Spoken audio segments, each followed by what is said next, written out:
Coming up, we'll take a look at a fundraiser helping programs at FHS and look at how weather has impacted our school calendar. We'll also see how students are able to get real-world work experience at school and take a look behind the scenes of our dance team's trip to nationals.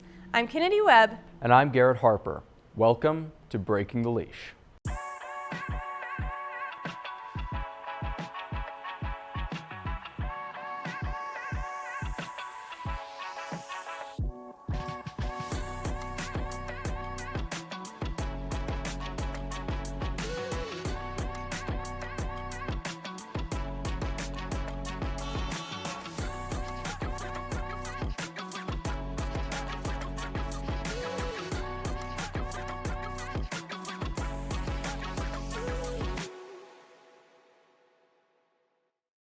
Welcome back to this month's edition of Breaking the Leash. Thank you for joining us. With the passing of the LEARNS Act, many districts across our state have struggled to adapt to the changes.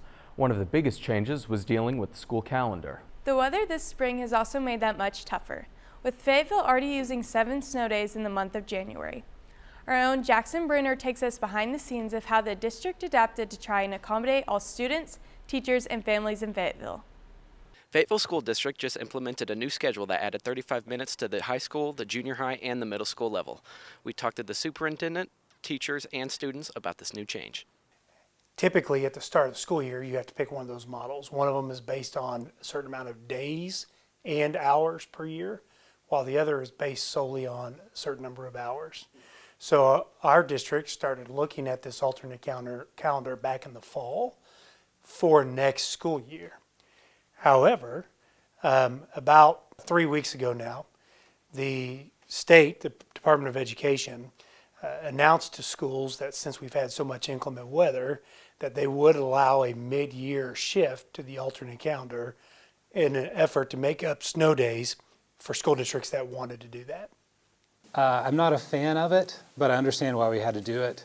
I'm not sure which is better, the longer school year or the longer school day. I think it is better to extend the school day. We're already here. What's another 35 minutes, even if it is a bit painful? So the 35 minutes added onto each day recaptures the 7 days that we have already missed. As far as any future days, we established that President's Day, the April 8th scheduled holiday, would be our first two that we would look at for any future days. And then from there, it would be the week after Memorial Day. I think adding snow days at the end would have been better because it's what people are more used to. It's difficult changing a schedule in the middle of the year. I understand that they had to do it for, reasons of having us go to school and not ending snow days at the end of school. But I think it really affects a lot of people with their day-to-day schedules. My son goes to elementary school and his day did not get extended. And so picking him up has been a bit of a challenge. For elementary students, the way their day is scheduled compared to older students, they already have an additional roughly 30 minutes of instructional time per day. The primary reason for that is passing times required for the older grades. So we're not allowed to count passing time as instructional time. As we intend to move to the alternate calendar next year. And with that move, we're going to build in 5 days worth of inclement weather. So what that means is next year, the first 5 days that we miss, nobody will have to make them up because it's already built in. Fayetteville Schools is back on track to finish a spring semester on May 29th. For FHS TV, I'm Jackson Bruner. Thanks, Jackson. Be sure to check the district's website to see the updated bell schedule and the calendar for the remainder of the year. FHS programs are constantly fundraising and looking for new ways to generate income to benefit our students. One of those special new ways is through a Waffle Fundraiser that is run by the Fayetteville Student Council. FHS TV reporter Tate Barnes gives us an in-depth look at this event and how it is benefiting our students. Stuco is a big part of the community here at FHS, and today we go behind the scenes at one of their very special events. This is our Waffle Fundraiser, and we're basically selling waffles, funds for Student Council, and these funds will go towards what we've got going on for the year, and just really fundraise all of our projects going on this year. This money is going directly towards Stuco since we don't get any funding from the school. All of our supplies are bought out of pocket from Coach Five and students like myself. So this money is going to help kind of balance that cost a little bit. This gives Student Council opportunities to do more things like this and help out our homeless vigil and other things that we've got going on, our food pantry things, just to give us money and so we have ability to use our resources. This event is going towards a good cause. Many new Stuco members really enjoy it. It's going towards a good cause within the school. The money is going towards signs that we make to boost like morale and school spirit. Normally we have it after school, but this year we decided to do it during lunch. I didn't expect to sell out in 10 minutes, but we did, so it's been going good. This is my first year in student council, and I didn't expect this big of a turnout, but it's been really good, and we've sold out the past 2 lunches, so let's hope to do it again. This is my first year here, and I love it, so definitely join Stuco 100%. I'm Tate Barnes with FHS TV. Back to the studio. Thanks, Tate, and be sure to check out this great event next school year. The beginning of a new semester is a busy time for many programs in our district. Many athletic and academic teams use this time to travel to state and national competitions and test their skills against the best and brightest. Today, we go behind the scenes with the FHS dance program on their trip to nationals in Orlando, Florida. Reporter and dance team member Heidi Lewis tells us more about the trip and what it's like performing on the national stage. The FHS dance team traveled to Orlando, Florida to compete at UDA Nationals, and as a senior member on the dance team, we made this trip very memorable. So the first day we got there was a big practice night, and we ran all of our competition dances, and they were very hard and grueling practices, but they paid off.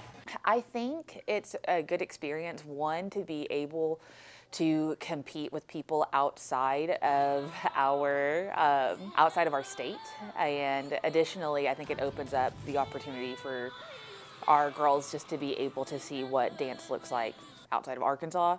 I think also additionally, I think it's a really good bonding opportunity as well, because when we take athletes out of their usual environment, you're able to see more of their character and their perseverance kind of come through. So it was a really fun trip overall, and compared to last year, I felt like our team was a lot more bonded together. Make sure to come out to a sporting event to see your cheer and dance teams perform live. For FHS TV, I'm Heidi Lewis. Thanks, Heidi. Our final story covers a behind-the-scenes aspect of athletics that many students don't think about. While we have covered plenty about our FHS TV program, there are many different programs helping Varsity Game Day happen. FHS TV reporter Carson Sanders gives us a glimpse behind the curtain at what it takes to produce a big game and how FHS pulls it off. We all know how hard basketball players work to put on a show. Today we're going behind the scenes to see how other people make the basketball magic happen.